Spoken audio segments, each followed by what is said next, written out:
마리아는 무덤 밖에 서서 울고 있더니 울면서 구부려 무덤 안을 들여다보니 흰옷 입은 두 천사가 예수의 시체에 누웠던 곳에 하나는 머리편에 하나는 발편에 앉았더라. 천사들이 이르되 여자여 어찌하여 우느냐 이르되 사람들이 내 주님을 옮겨다가 어디 두었는지 내가 알지 못함이니이다.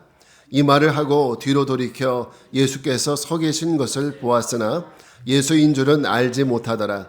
예수께서 이르시되 여자여 어찌하여 울며 누구를 찾느냐 하시니 마리아는 그가 동산지기인 줄 알고 이르되 주여 당신이 옮겼거든 어디 두었는지 내게 이르소서 그리하면 내가 가져가리이다. 예수께서 마리아야 하시거늘 마리아가 돌이켜 히브리 말로 라보니 하니 이는 선생님이라 하는 말이라. 예수께서 이르시되 나를 붙들지 말라. 내가 아직 아버지께로 올라가지 아니하였노라. 너는 내 형제들에게 가서 이르되 내가 내 아버지 곧 너희 아버지 내 하나님 곧 너희 하나님께로 올라간다 하라 하시니 막달라 마리아가 가서 제자들에게 내가 주를 보았다 하고 또 주께서 자기에게 이렇게 말씀하셨다 이르니라. 아멘. 자, 오늘은 증언자로 부름받는 회복이라는 제목으로 말씀을 전합니다. 한 10여 년 전만 하더라도 제게는 좋은 취미가 하나 있었어요.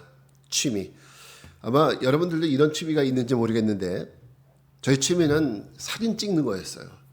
그래서 쉬는 날만 되면 그 무거운 카메라 가방 들여매고 그리고 들로 산으로 바다로 다니면서 멋진 사진을 찍었던 그런 기억이 있습니다. 그때가 좋았는데. 네. 그래서 저는 그때 이제 그 카메라를 마련하기 위해서 저희 아내 모르게 돈을 모으고 그리고 아무도 모르게 그 카메라 사고 렌즈 사고 그런 장비를 모았던 기억이 납니다. 그때 들었던 아마 돈만 하더라도 중고차 한 대 살 가격은 되지 않았을까 하는 생각이 듭니다. 근데 얼마 전에 보니까 그렇게 비싸게 산 카메라가 가방 속에서 먼지가 뽀얗게 쌓여 있는 상태로 놓여 있는 것을 발견을 했습니다. 왜냐하면 그동안 잘 안 썼으니까, 잘 안 쓰다 보니까 그렇게 먼지만 뽀얗게 쌓여 있는 거예요. 요즘엔 스마트폰 카메라가 워낙 잘 나와 있잖아요. 화질도 좋고 하다 보니까 굳이 그 무거운 카메라 들고 다니지 않아도 옛날 그 DSLR 카메라는 굉장히 무게가 있었죠. 굳이 그거 안 들고 다녀도 사진 찍는데 아무런 문제가 없고 그리고 동영상까지도 완벽하게 구현이 되다 보니까 이제는 무거운 가방 들고 다니려고 생각을 하면 귀찮고 힘듭니다. 그래서 스마트폰만 가지고 다녀요. 그걸 보면서 저 혼자 생각을 했습니다. 어떤 생각을 했냐면, 자, 이렇게 아무리 값비싼 카메라라고 할지라도 이제 그 쓰임새가 없다 보면, 용도가 없다 보면 결국은 이렇게 먼지나 뒤집어 쓰고 있는 그런 천덕꾸러기가 될 수밖에 없구나, 이런 생각을 해보게 되었습니다. 여러분, 우리가 사용하는 모든 물건에는 다 용도가 있어요. 그죠? 모든 물건에 다 용도가 있습니다. 컴퓨터는 컴퓨터 용도가 있고, 안경에는 또 안경의 용도가 있고요. 지팡이에는 지팡이 용도가 있는 거죠. 이 모든 물건들이 그 용도대로 사용되어졌을 때 값어치가 있는 거예요.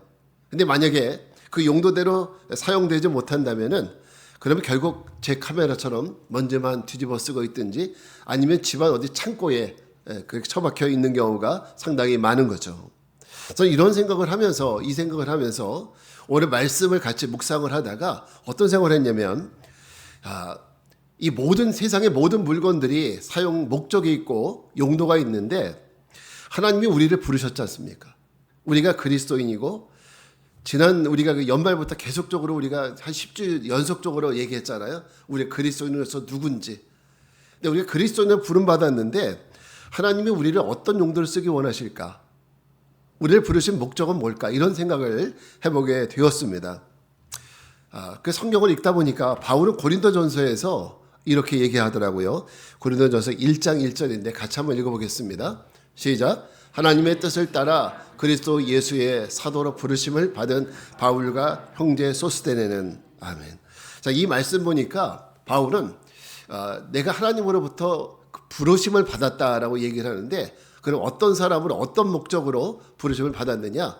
그리스도 예수의 사도로 부르심을 받았다. 나의 목적은, 내가 부르신 목적, 부름받은 목적은 예수님의 사도. 이게 바로 내 목적이고 바로 나의 그 용도라는 거죠. 하나님이 나를 쓰시는 용도가 사도로 쓰임 받았다는 거죠. 여러분, 우리가 사도라고 얘기할 때는 중요한 의미가 있어요. 사도는 어떤 사람을 가리켜 사도라고 얘기하느냐? 예수님의 12 제자들, 그 사람들을 사도라고 얘기해요. 근데 우리는 바울도 사도라고 얘기하거든요. 사실 바울은 예수님을 눈으로 직접 본 적은 없어요. 또 예수님을 3년 동안 따라다닌 사람도 아니죠.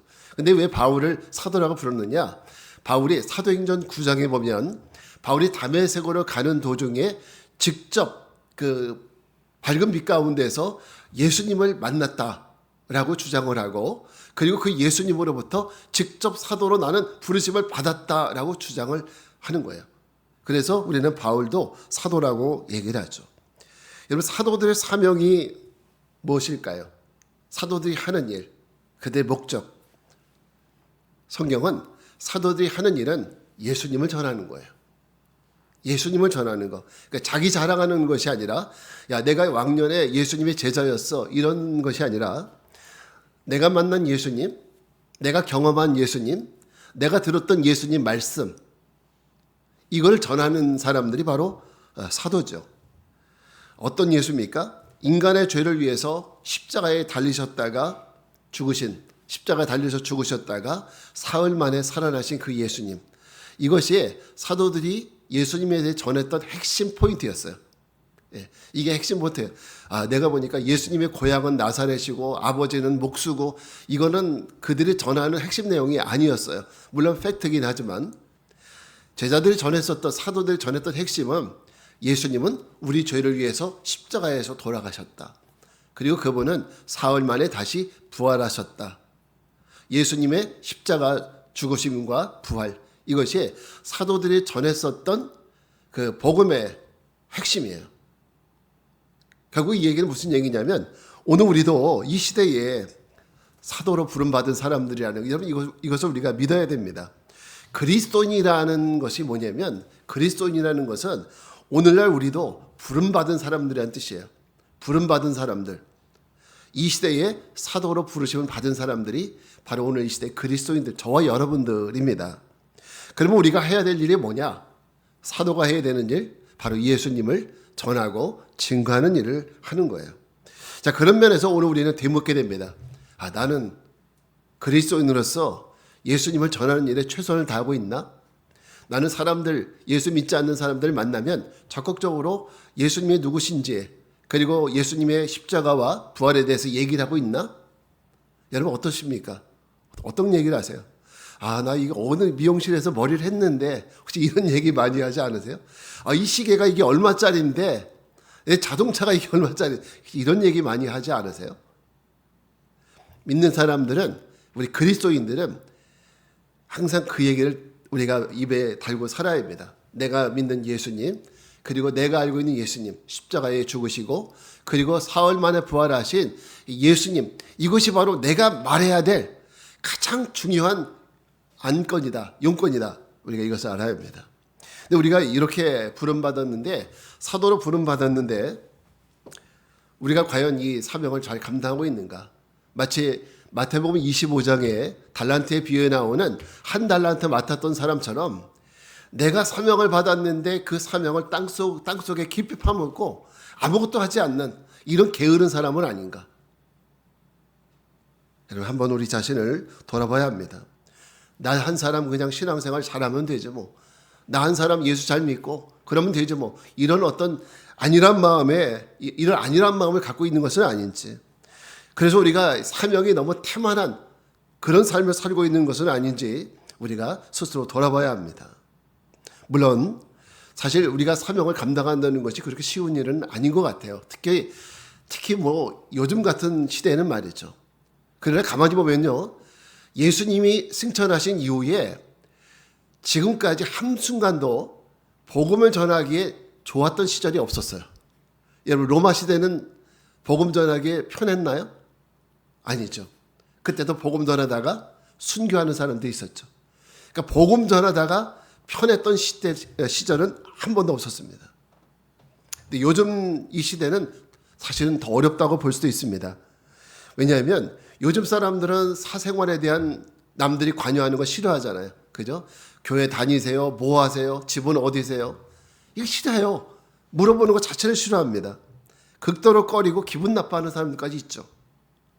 그러니까 이런 세대에, 그런 목사님, 이런 시대에 사생활 침해한다는 이런 논란까지 생기는 시대에 복음을 전하느냐고 사람들하고 얘기하는 것이 맞습니까? 이렇게 묻는 분도 있습니다. 더군다나 저는 요즘에 사람들이 복음 전하기에 굉장히 어렵다고 느끼는 것 중에 하나가, 복음을 전하려면 죄에 대한 얘기를 할 수밖에 없는데 우리 이 시대 사람들은 죄에 대해서 너무 가볍게 여겨요. 죄에 대한 심각성을 모르는 거죠. 그러니까 죄를 가볍게 여기는 것도 문제지만은 또 많은 심리학자들은 어떻게 얘기를 하냐면 이렇게 얘기합니다. 너무 죄책감에 빠져 있으면 마음의 건강에 해롭다. 그죠? 건강에 해롭다고 얘기합니다. 그러니까 죄책감을 오래 가지고 있지 말고 빨리 털어버려라. 이렇게 얘기하는 것이 오늘 많은 그 학자들의 이야기입니다. 그러다 보니까 복음을 전한다는 것이 죄책감, 죄에 대해 얘기한다는 것이 사실 쉬운 것이 아니에요. 그래서 여러분, 교회에서도 작년에 나왔었던 통계를 제가 보니까 교회에서 죄에 대한 설교를 하는 교회들이 그렇게 많지 않다. 복에 대해 성도들이 받는 복에 대해서 얘기를 하고 형통에 대한 얘기들은, 그런 설교들은 많이 하는데 죄에 대한 설교들은 많이 안 한다라는 이런 이야기들을 듣게 됩니다. 자, 결국 이런 것 때문에 복음을 받아들이기가 어려운, 이게 바로 오늘 우리가 살아가는 이 시대의 모습입니다. 또 그런 대상들 앞에서 우리 그리스도인들의 감당해야 될 사명의 열정 자체도 줄어드는 것이 사실이에요. 마음속으로는 전하고 싶죠. 그런데 말 잘못하면은 왜 사생활 침해를 해? 이렇게 얘기할까 봐. 우리는 쉽게 복음을 전하지 못하는 거죠. 그러다 보니까 전하고 싶은 마음도 줄어드는 것이 사실입니다. 여러분, 사실 그러나 이것은요, 제가 지금 말씀드린 이것은 외적인 현상일 뿐이에요. 사실 외적인 현상입니다. 저는 더 큰 원인은 다른 데 있다고 생각을 해요. 우리가 복음을 전하지 못하는 더 큰 요인은 다른 데 있습니다.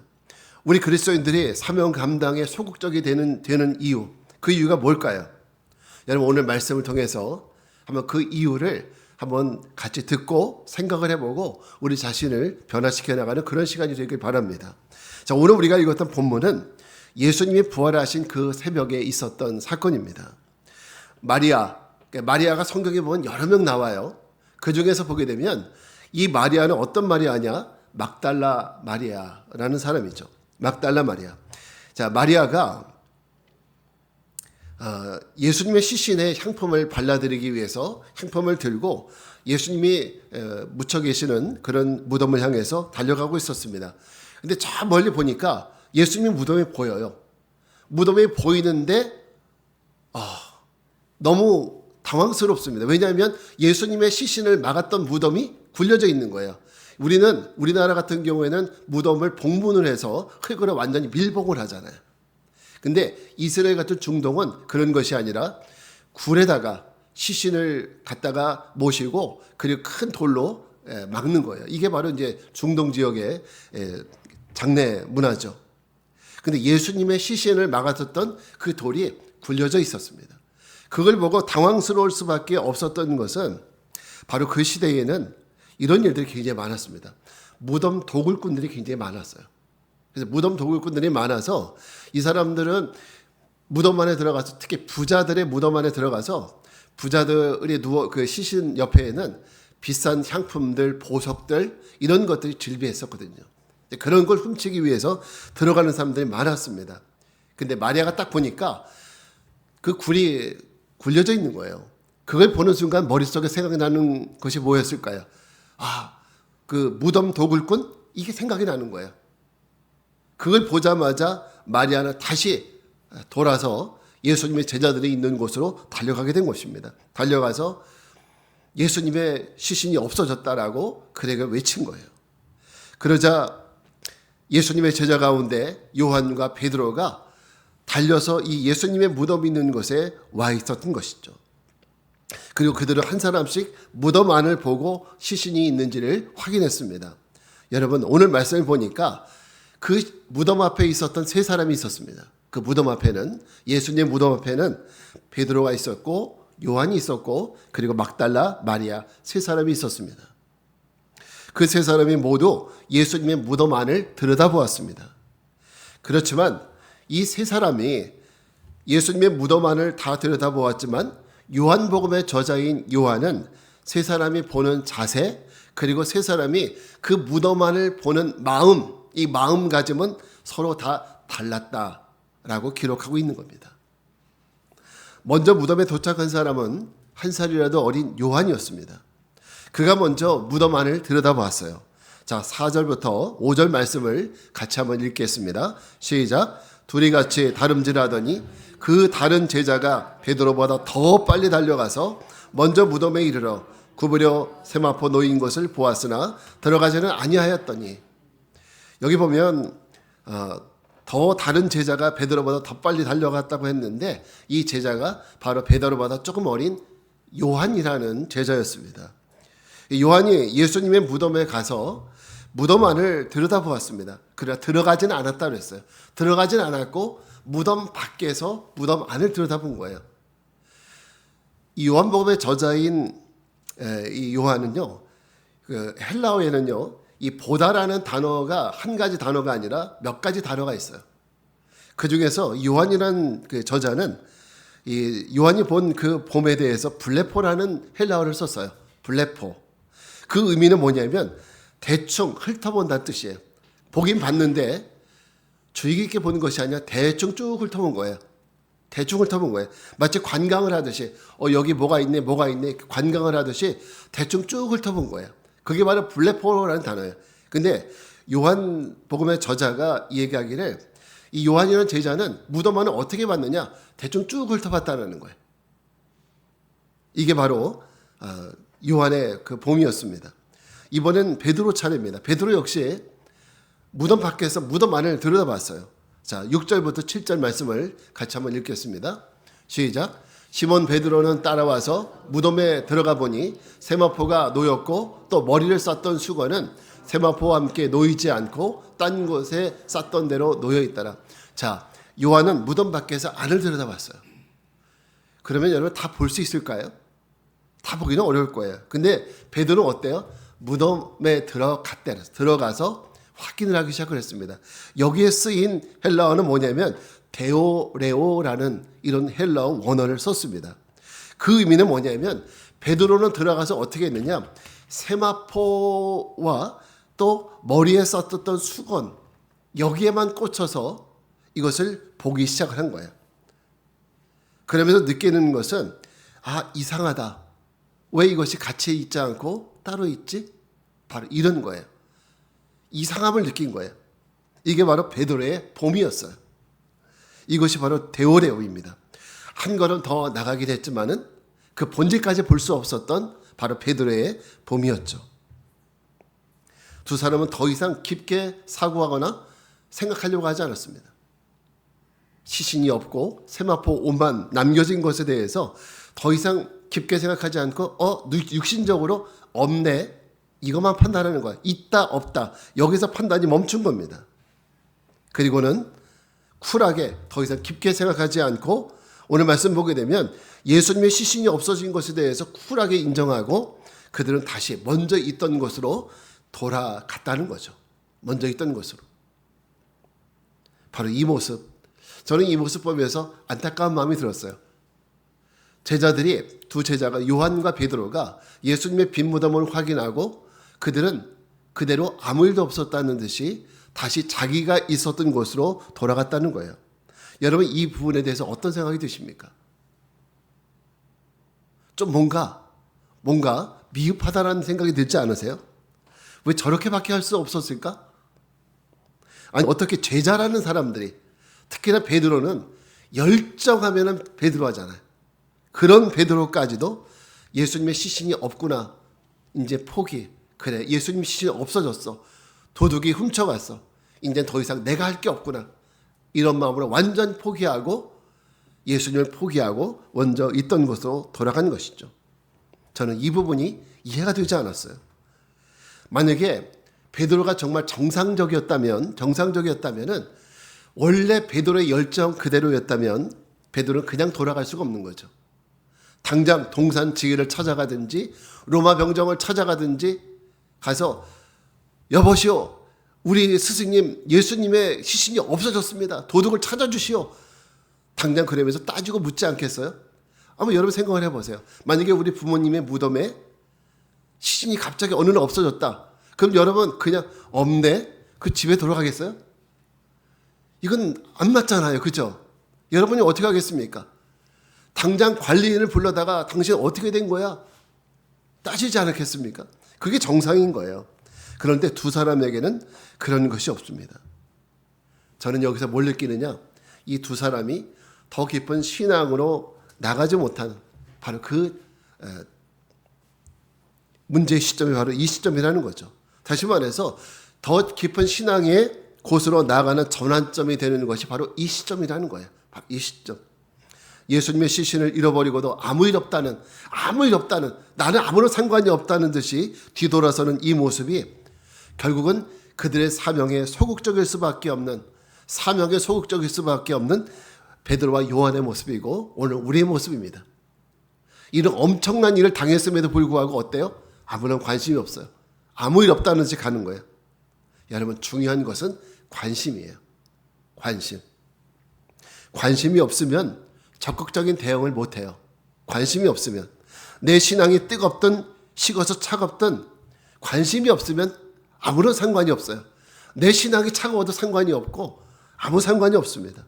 한 주 내가 주일을 빠져도 마음속에 아무런 관심이 없어요. 관심이 없으면은 아무런 느낌이 없는 거예요. 그러나 여러분 만약 관심이 있다면 관심이 있는 곳에 그렇지 않습니다. 만약 가족들과 함께 저녁 식사를 하러 갔어요. 김치찌개 시켰어요. 근데 주인이 착각을 했는지 된장찌개가 나왔네. 그럼 여러분 가만히 있겠어요? 주인장 어서 오시오. 이리 오시오. 아니 내가 분명히 김치찌개 시켰는데 왜 된장찌개가 나왔냐고 따지겠죠. 그건 왜 그래요? 내가 그 음식에 관심이 있기 때문이에요. 예를 들어서 우리 집사님 지난번에 오토바이 흠집을 하셨잖아요. 만약에 내가 이 오토바이에 관심이 없다면은 아이고 흠집이 났네. 집에 가면 되겠다. 이러고 말 거예요. 내 오토바이니까 관심이 있죠. 그러니까 불러서 너 왜 그랬어? 너 왜 그랬어? 따질 수밖에 없는 거죠. 관심이 있으니까. 중요한 것은 관심입니다. 관심. 예수님에 대한 우리의 관심. 여러분 한번 생각을 해보십시오. 여러분은 진짜 예수님에 대해 관심이 있으세요? 예수님에 대해서. 우리는 예배를 통해서 늘 듣는 것이 세상 얘기 듣는 것이 아니라 예수님의 나를 위해 피 흘려 돌아가셨다. 내 죄를 사하시기 위해서 피 흘려 돌아가셨다. 그분이 나를 위해 대신 죽으셨다. 내 죄 대신, 나 대신 죽으셨다. 이런 엄청난 복음을 듣죠. 그리고 그 은혜로 내 죄가 사해졌다. 이 엄청난 얘기를 듣죠. 엄청난 얘기입니다. 이거는. 은혜 중에 은혜이고요. 어디 세상에서 들어볼 수 없는 그런 엄청난 하나님의 사랑의 스토리죠. 그런데 우리가 이 엄청난 얘기를 듣고도 여러분이 듣고도 반응이 그렇구나. 그럼 밥 먹으러 가야지. 예배 끝나고.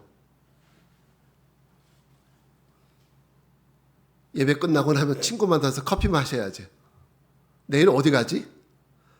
이건 어떤 문제입니까? 관심의 문제예요. 예수님에 대한 관심. 복음에 대한 관심. 그러니까 우리가 피드백이 잘못된 거죠. 제자들이 베드로와 요한이 예수님의 시신이 없음에도 불구하고 아무 일 없다는 데 돌아가거든요. 이 문제가 오늘 우리에게도 있다는 거예요. 복음을 들어도 우리는 아무런 감동이 없어요. 바로 관심에 대한 문제입니다. 과연 내가 예수님에 대한 관심이 있는지, 그 십자가에 대한 관심이 있는지, 예수님의 부활에 대한 관심이 있는지, 그 관심이 없다는 거죠. 그러니 바로 우리 이 관심에 대한 우리가 복음 전하는 것에 대한 열심, 그 열정에 대한 그 게이지, 이 게이지가 낮아질 수밖에 없는 거죠.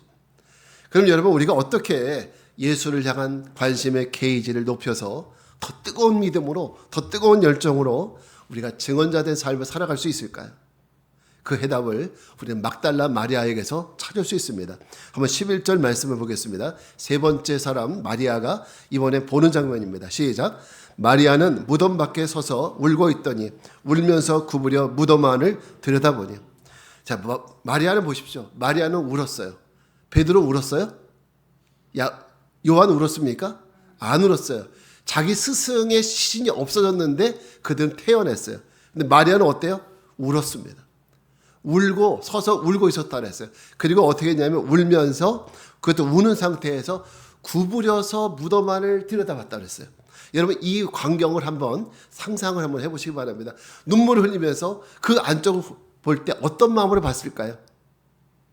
혹시 내가 가져갈 거 있나? 그거 쳐다봤겠어요? 혹시 예수님이 어디 이런 간절한 마음으로. 그래서 여러분 요한에게는 요한복음의 저자가 블레포라는 단어를 썼고 그리고 베드로에게는 데오레오라는 이런 단어를 썼는데 마리아가 봤다라는 이런 의미에서는 파라퀴토라는 단어를 썼어요. 파라퀴토라는 것은 길게 목을 빼고 쳐다보는 거예요. 길게 목을 빼고 쳐다보는 거예요. 그 뉘앙스는요. 진실을 보고자 하는 갈망과 열정으로 몸을 한껏 내밀어서 보는 거예요. 진실을 보고자 하는 그런 마음으로. 이게 무슨 의미이지? 무슨 뜻이지? 그런 열정을 가지고 쳐다봤다는 거예요. 베드로와 요한도 안을 봤지만 그들은 예수님을 봤습니까? 못 봤습니까? 못 봤어요. 그러나 오늘 우리가 읽었던 성경에 나오지만은 마리아는 파라킵토, 열정을 가지고 갈망을 가지고 예수님 무덤을 봤어요. 그리고 나서 누굴 만났어요? 부활하신 예수님을 보게 되고 만나게 된 거죠. 이 사실을 한번 생각을 해보십시오. 베드로와 요한 그리고 마리아의 차이가 어디 있을까? 이건 뭐의 차이입니까? 사람의 차이입니까? 빈부의 차이입니까? 믿음의 차이입니까? 저 그렇게 생각하지 않아요. 관심의 차이예요. 바로 관심의 차이. 예수님에 대한 관심. 바로 갈망이죠. 찾고자 하는 갈망, 반드시 예수님을 찾고야 말겠다는 그 갈망이 이 베드로와 요한에게는 없었던 것이고 마리아에게는 바로 그 갈망이 있었던 겁니다. 여러분, 이 갈망이라는 단어의 의미는요. 목마른 사슴이 시냇물을 찾듯이 간절히 바라는 거예요. 그래서 이 갈망할 때 갈자는 목마를 갈자잖아요. 그죠? 목마를 갈자. 그래서 이 갈망이 강해질 때 우리에게 열정을 만들게 되어 있어요. 갈망이 강해지면, 갈망이 많으면 그 사람에게 열정을 만들게 되어 있고요. 그 열정이 바로 바울이 아시아와 유럽을 다니면서 가진 위험 속에서도 이방인에게 복음을 전하는 에너지가 될 수 있었던 거예요. 보십시오. 예수님에 대한 관심이 갈망을 만들었고 그 갈망은 뭘 만들어요? 열정을 만든 것이고 그 열정은 내가 주님을 전하는 에너지를 만드는 거예요. 여러분 오늘 우리에게 주님을 전하는 에너지가 있나요? 만약에 없다면 우리는 처음부터 봐야 돼요. 나에게 관심이 있나? 이것부터 우리가 들여다봐야 돼요. 관심이 없으니 우리에게 갈망도 없고 갈망이 없으니 열정도 없고 열정이 없으니 복음을 전하는 에너지도 없는 거죠. 아까 처음에 말씀드렸던 세상 사람들의 깐깐함, 사생활 이거는 외적인 거예요. 더 중요한 문제는 우리 안에 바로 이게 없다는 거죠. 예수님에 대한 관심이 없고 갈망이 없고 열정이 없고 전하려고 하는 에너지가 우리 안에 없다, 고갈되었다는 것이 더 큰 문제라는 거예요. 여러분 주님이 부르시는 증언자로 살아가는 열정은 절대 우리가 교회에 얼마나 오래 다녔느냐 있지 않습니다. 또 직분에 있는 것도 아닙니다. 열정은 갈망과 정비례합니다.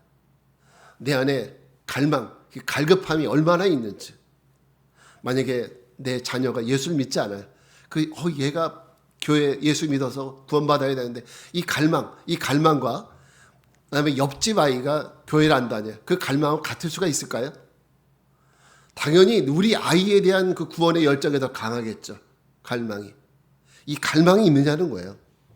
우리가 이 갈망이 필요합니다. 다윗의 시편도 보게 되면 42편 1편 보게 되면 이렇게 나와 있습니다. 같이 한번 읽겠습니다. 시작. 하나님이여 사슴이 시냇물을 찾기에 갈급한 같이 내 영혼이 주를 찾기에 갈급하나이다. 다윗도 갈급함을 느꼈어요. 하나님이 안 보여요. 그래서 다윗 안에 느꼈던 것이 뭐냐? 하나님을 향한 갈급함이에요. 하나님을 향한 갈급함. 오늘 우리에게 이런 하나님을 향한 갈급함이 우리에게 있느냐라는 거예요. 여러분, 우리가 그리스도인으로 부름받아서 주님이 부르신 사명을 감당하는 데 장애물은 절대 사람들의 강박한 마음이 아니에요. 세상 사람들이 얘기하는 그런 어떤 학자들이 얘기하는 그런 것이 아닙니다. 생각의 차이도 아니고 의식의 문제도 아니라 문제의 핵심은 바로 우리에게 있어요. 우리에게 없다라는 거죠. 이 에너지가, 이 관심과 갈망과 열정이 우리에게 없다는 거. 이게 더 큰 문제인 거예요. 근데 우리는 이거를 가리기 위해서 목사님 사람들이 싫어해요. 이렇게 얘기를 하는 거예요. 이게 사실 아닌가요? 이게 사실입니다. 오늘 우리가 회복해야 될 것이 바로 이겁니다. 파라킵토, 열정, 갈망의 회복입니다. 여러분, 내 안에 구원의 은혜와 영생의 기쁨이 믿어져야, 깨달아져야 확신 있는 사람들이 기쁨과 감사로 인해서 하나님을 예배할 수 있고요. 그 예배자가 될 수 있고, 그 예배자가 가지고 있는 감격, 그 감격은 그 사람이 그 감격을 주체하지 못해서 결국은 나가서 전하는 거예요. 그러니까 우리에게 가장 중요한 것은 이 파라킵토 열정을 우리가 회복하기 위해서는 제일 중요한 것이 뭐예요? 바로 우리 안에 구원에 대한, 영생에 대한 감격, 믿음, 확신, 이것이 있느냐? 바로 이 시작이 중요합니다. 이 시작이 있어야, 이것이 있어야 그 마음의 기쁨과 감격이 있어야 하나님을 예배할 수 있고요. 그 예배하는 그 마음을 가지고 나가서 증언자로 살아갈 수 있는 것입니다. 오늘 말씀에 결론을 맺겠습니다. 여러분, 우리가 주님을 향한 갈망을 품을 때 주님은 우리로 하여금 성도로 살아갈 수 있는 열정을 허락해 주세요. 그러니까 내가 그 열정을 열심히 불을 떼서 갖는 것이 아니에요. 주님이 우리에게 그 열정을 넣어주십니다. 우리는 누구인가? 우리는 과연 누구인가? 그러니까 우리 항상 작년 우리가 연말부터 늘 말씀드렸던 것이 우리는 누구인가? 나는 누구인가 아니었습니까? 그죠? 나는 의롭게 된 자이고, 다 잊어버리셨나요? 혹시? 의롭게 된 자이고, 그리고 뭐였어요? 네? 양자이고, 그리고 새로운 피조물이 됐고, 그리스도의 종이 됐고, 우리 이거 이제는 좀 이쯤 되면 외우세요. 만약에 못 외우시면 현수막 붙여놓을 거예요, 제가. 이거 자기가 누군지에 대해서 알아야 돼요. 그러므로 우리가 주님이 이런 우리들에게 열정을 회복시켜 주실 겁니다. 그 열정 가지고 우리에게 맡겨주신 사명 늘 감당하고 승리하는 우리 모두가 되시기를 주님의 이름으로 축복합니다.